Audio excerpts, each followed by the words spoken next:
sir, that you have what's been described as an egg-shaped He's living in Manhattan, and Ed told us that she's done a great job working for this man. Halo semuanya, selamat bergabung kembali di Mystery Club bersama gue, Valen. Di video kali ini kita akan ngebahas tentang sebuah criminal case yang pernah terjadi di Amerika Serikat. Sebenarnya bukan pernah terjadi, ini terjadinya sudah agak lumayan lama ya. Maksudnya berjalan sudah lumayan lama karena kasusnya ini sekarang lagi viral kembali. Jadi kalau kalian tadi baca di judulnya, mungkin kalian sudah tahu ya tentang kasus ini. Kasus ini sering banget muncul di FYP TikTok gue dan istri gue, dan juga kayak kasus ini tuh lagi heboh banget karena sudah mulai sedikit demi sedikit terungkap siapa saja yang terlibat dalam kasus ini. Nah, nama-nama yang terlibat ini bukan nama-nama orang-orang biasa ya, tapi nama-nama orang-orang sangat-sangat, gue camin lagi ya, sangat terkenal di seluruh dunia. Yaudah gak usah lama-lama lagi, kita langsung bahas saja tentang kasusnya. Ini dia kasus tentang Jeffrey Epstein.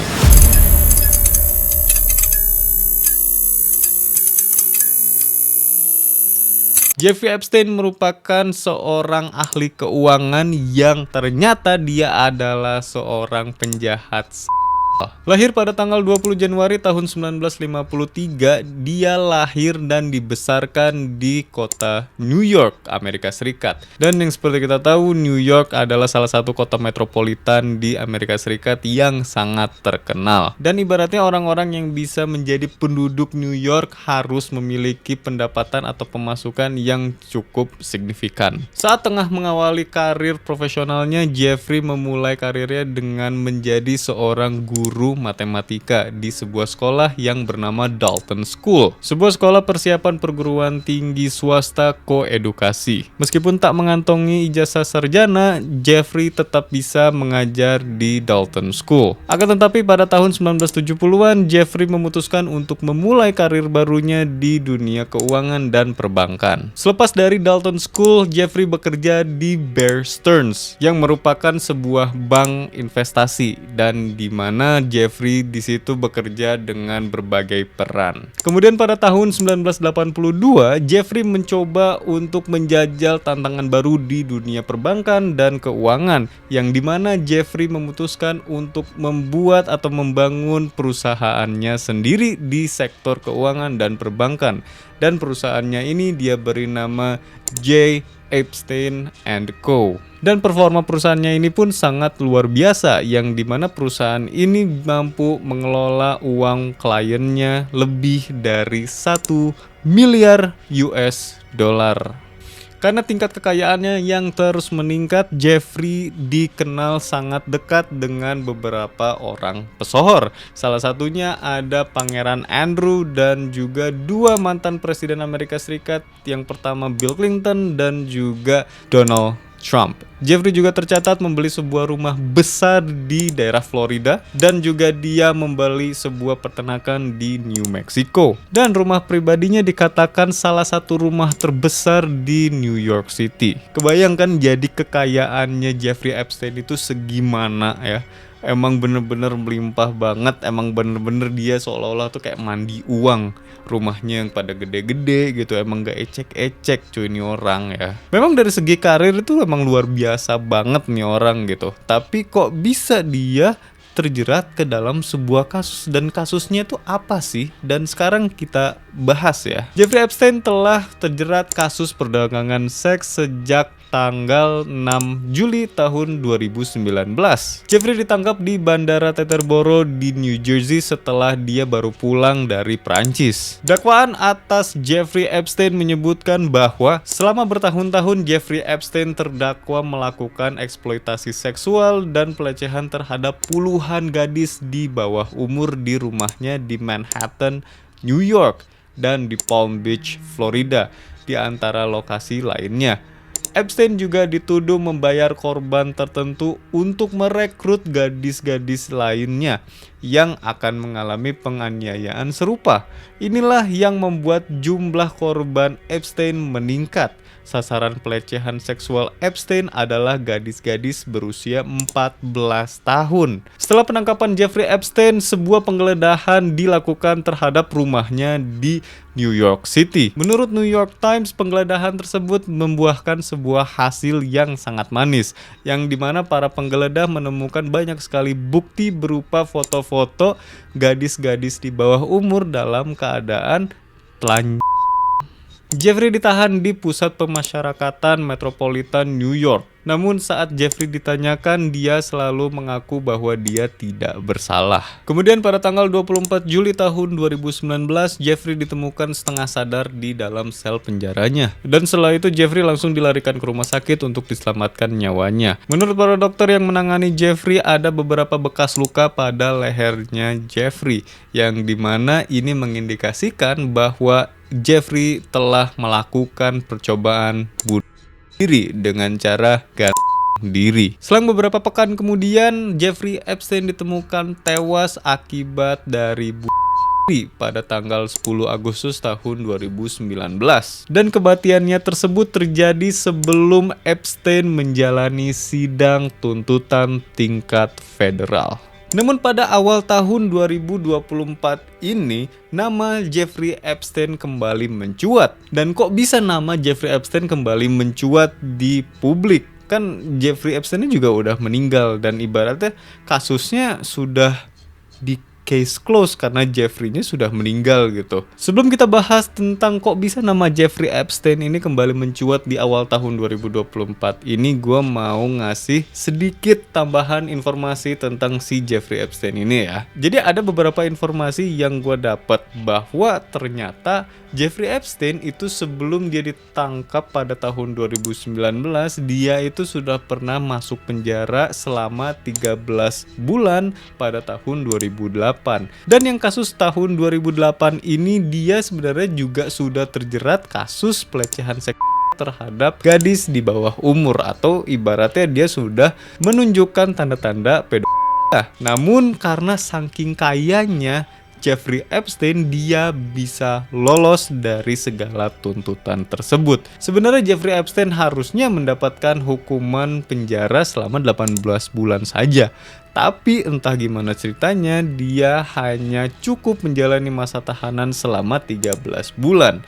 Dan hal ini bisa terjadi akibat Jeffrey sudah melakukan penyuapan kepada Alexander Acosta, yang merupakan salah satu pejabat yang bisa disebut sangat berpengaruh dalam kasusnya Jeffrey Epstein ini. Dan Jeffrey Epstein akan selalu membayar para korbannya setelah para korbannya ini ibaratnya melayani si Jeffrey Epstein. Selain itu, setelah melayani Jeffrey Epstein, Jeffrey akan menyuruh atau menawarkan para korbannya ini sebuah skema yang dimana mereka akan membawa gadis-gadis lainnya untuk Jeffrey, dan Jeffrey akan membayar setiap kepala yang mereka bawa. Jadi yang gua tangkep, si Jeffrey ini bikin sebuah sistem skema Ponzi atau MLM gitu dengan jadi dia udah dapat satu gadis, terus si gadisnya ini dia pakai, terus si gadisnya ini dikasih tawaran untuk ya lu cariin lagi cewek buat gua kasih lu duit, satu kepalanya gua kasih lu $200. Ya si ceweknya mungkin tergiur dengan uang dan akhirnya dia beneran melakukan hal tersebut. Hal ini diperkuat karena para korbannya ini bisa disebut kalangan menengah ke bawah, atau kurang lebih banyaknya kalangan ke bawah, yang kasarnya mereka kan butuh uang, mereka hidup dengan cukup keras gitu di Amerika Serikat gitu. Dan dengan tawaran easy money ini, mereka akan melakukan segala cara untuk mendapatkan uang tersebut. Dan juga katanya kasus Jeffrey Epstein yang tahun 2008 ini juga menjadi salah satu kasus pertama dalam sejarah New York yang dimana ada orang yang mampu bebas dari hukuman dengan cara membeli kebebasan. Ya, ini menjadi salah satu kasus pertama loh dalam sejarah New York yang orang bisa beli kebebasannya gitu. Singkat cerita, sampailah Jeffrey bebas dari penjara yang dimana dia hanya menjalani masa tahanannya selama 13 bulan saja. Semasa dia keluar dari penjara, dia sedang dalam masa percobaan, yang dimana dia sedikit-sedikit itu harus melakukan pelaporan kepada pihak berwajib, yang dimana dia harus selalu melakukan pelaporan dari setiap kegiatan yang dia lakukan selama 12 jam dia diperbolehkan setiap harinya selama 6 hari dalam 1 minggu. Namun akibat dari tingkat kecurigaan yang sangat mendalam terhadap Jeffrey Epstein, seorang agen FBI mencoba untuk menyelidiki Jeffrey Epstein lebih dalam lagi setelah dia bebas dari penjara tersebut. Sang agen selalu mengikuti si Jeffrey Epstein kemana dia pergi, karena Jeffrey Epstein sebenarnya tidak boleh keluar dari rumahnya. Menurut sang agen, Jeffrey seringkali tertangkap kabur dari rumah dengan cara menggunakan mobil pribadinya yang disupirin oleh supirnya, dan Jeffrey ini sembunyi di dalam mobilnya saat dia akan keluar rumahnya. Jadi pada intinya si agen FBI ini sudah berhasil membuktikan bahwa Jeffrey Epstein sudah melakukan banyak sekali pelanggaran semasa percobaannya ini. Namun apa tindakannya? Gak ada, dibiarin begitu saja. Malah ya kayak Jeffrey Epsteinnya bisa melakukan apapun yang dia mau gitu, dia tinggal lewas aja gitu. Dan katanya juga ya, Jeffrey Epstein setelah dia keluar dari penjara yang tahun 2008 itu ya, dia tuh langsung bikin party di rumahnya cuy. Dia langsung bikin party dan dia langsung ngundang anak-anak di bawah umur yang dia jadiin target itu. Jadi emang bener-bener kayak, ya gue gak peduli, gue mau bikin party ya, gue party gitu loh. Dan singkat cerita sampailah pada tahun 2019 yang dimana Jeffrey Epstein sudah ditangkap oleh pihak kepolisian akibat dari perdagangan seks yang sudah dia lakukan terhadap gadis-gadis di bawah umur ya. Dan ketika dia akan disidang, ternyata dia sudah tewas. Yang bagian tewasnya ini banyak banget konspirasi-konspirasi yang muncul ke permukaan, yang dimana banyak banget orang-orang yang percaya kalau Jeffrey Epstein ini bukan diri, melainkan dia ini dan kok bisa sih ini beberapa teori yang menurut gue bisa jadi sebuah pertimbangan gitu ya. Teori yang pertama menurut gue adalah dari bagaimana cara dia atau dirinya. Nah, si cara ini tuh menurut gue cukup aneh karena dia nya itu bukan dari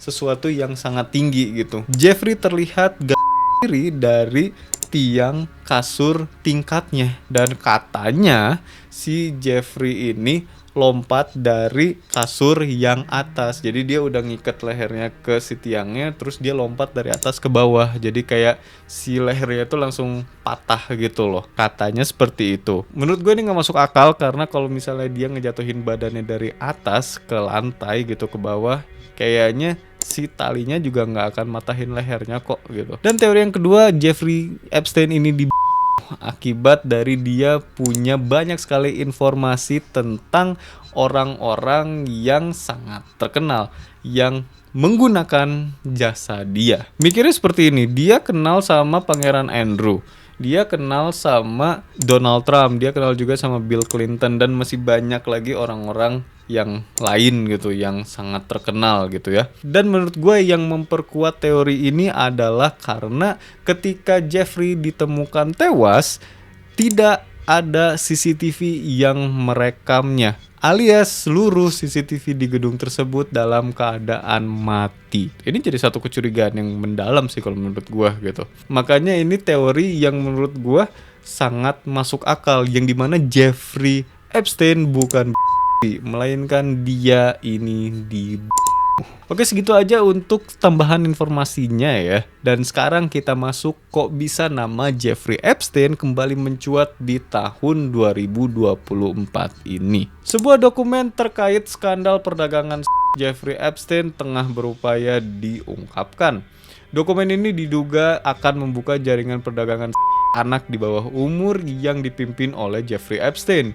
Dalam menjalankan jaringan perdagangannya, Jeffrey diduga dibantu oleh mantan kekasihnya dan rekannya yang bernama Ghislaine Maxwell. Usai ditangkap pada bulan Juli tahun 2020, Ghislaine dinyatakan bersalah dan mendapatkan hukuman 20 tahun penjara. Dokumen pengadilan mengidentifikasi sekitar 150 nama yang diidentifikasi sebagai rekannya Jeffrey Epstein. Dokumen itu diajukan sebagai bagian dari gugatan pencemaran nama baik Virginia Giuffre, korban aniaya Jeffrey Epstein tahun 2015 silam terhadap Ghislaine Maxwell. Pada bulan lalu atau pada bulan Desember tahun 2023, sebuah dokumen setebal 50 halaman memuat sekitar 180 nama orang dengan nama samaran. Dan kemudian ada perintah untuk mempublikasikan identitas dari nama-nama orang tersebut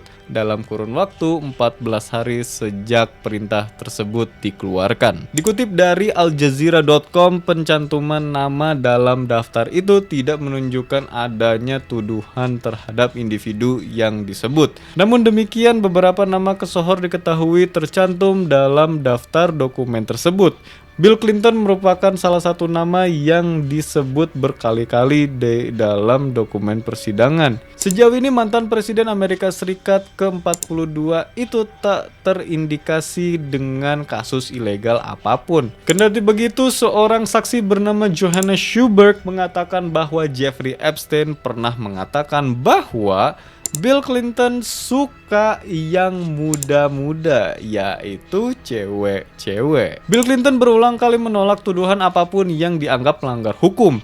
Ia juga mengatakan sudah tak berhubungan dengan Jeffrey Epstein selama beberapa tahun sebelum ahli keuangan itu tersandung kasus. Mantan Presiden Amerika Serikat yang lainnya yang juga disebut terjerat dalam kasusnya Jeffrey Epstein ini adalah Donald Trump. Trump pernah mengaku pada New York Magazine pada tahun 2002 bahwa ia mengenal Epstein selama 15 tahun. Dia sangat menyenangkan untuk diajak berteman, bahkan dikatakan bahwa dia menyukai wanita cantik sama seperti saya, dan banyak dari mereka berusia lebih muda. Ketika terjadi penangkapan terhadap Jeffrey Epstein, Donald Trump mengaku kalau dia sudah beberapa tahun ini menjaga jarak dari Jeffrey Epstein akibat dari sebuah perselisihan yang mereka alami beberapa tahun yang lalu. Dan juga Trump mengatakan kalau dia sudah tidak berbicara dengan Jeffrey selama kurang lebih 15 tahun. Sebelumnya pada tahun 2022 silam, Virginia Giuffre pernah menuduh Pangeran Andrew pernah melecehkan dirinya saat ia baru berusia 17 tahun.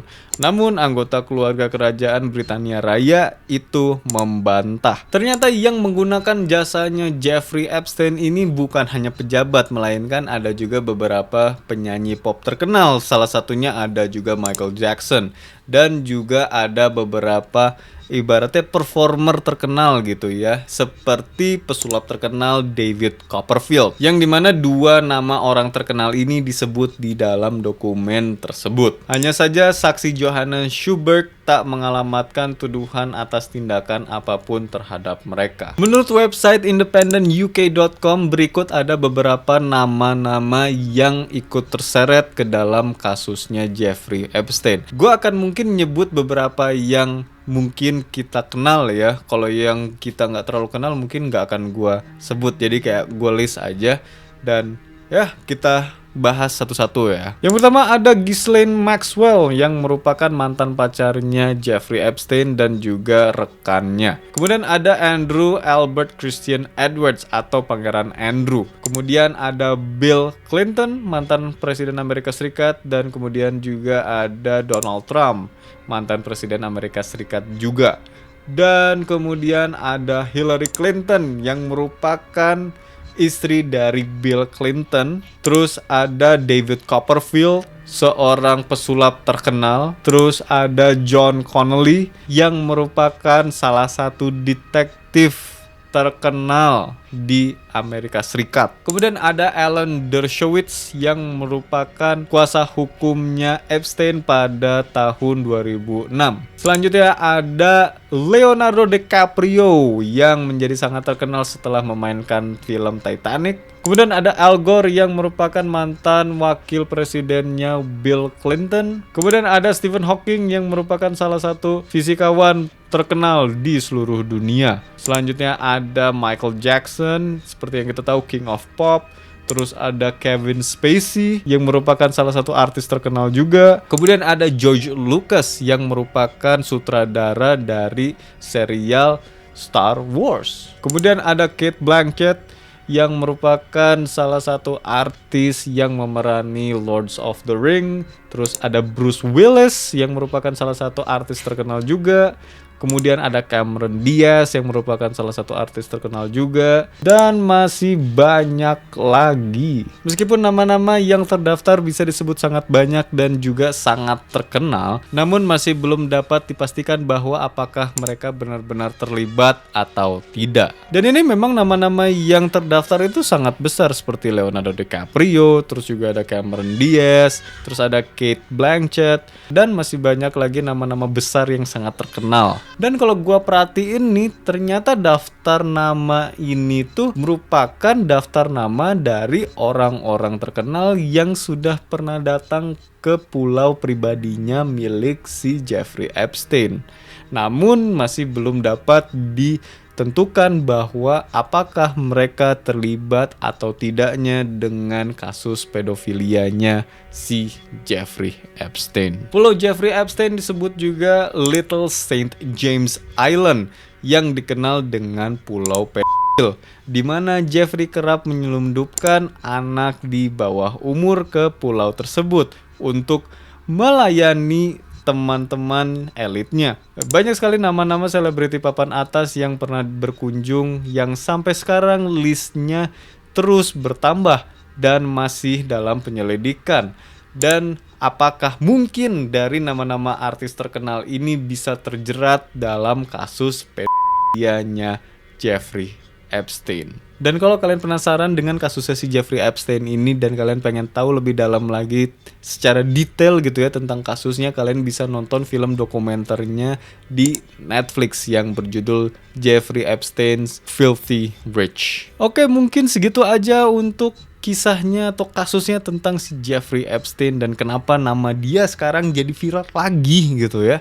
Dan ya, sekarang menurut cocoklogi dari gua, Jeffrey Epstein ini nama yang sekarang lagi sangat-sangat viral di seluruh dunia. Karena nama-nama yang tadi yang udah gue sebutin, nama-nama artis atau nama-nama orang terkenal di seluruh dunia ya, yang sudah berkunjung ke pulaunya si Jeffrey Epstein itu akan gimana ya, langsung terlintas pada publik kalau si orang-orang terkenal ini tuh juga ikut make. Jadi kayak orang terkenal datang ke sana tuh emang untuk melakukan something gitu, emang untuk make jasanya si Jeffrey Epstein. Masih belum bisa memvalidasi apakah itu beneran asli atau enggak gitu. Dia udah super duper kaya tapi dia memanfaatkan kekuatan kekayaannya itu untuk hal yang sangat sangat enggak banget. Oke, mungkin segitu aja untuk kasusnya tentang Jeffrey Epstein. Dan kalau kalian suka video ini, kalian bisa klik tombol like atau tombol thumbs up-nya. Dan juga kalau kalian penasaran gue ke depannya upload video apa aja, kalian bisa klik tombol subscribe di bawah. Dan juga sekalian aktifkan tombol loncengnya ya. Dan juga bantu channel ini biar lebih berkembang lagi, oke? Dan juga jangan lupa untuk share video ini sebanyak-banyaknya ke kerabat, teman, sahabat, pokoknya sebanyak-banyaknya kalian share video ini. Dan juga kalau kalian punya kritik, saran atau pendapat tentang video ini, kalian bisa tulis di kolom komentar di bawah.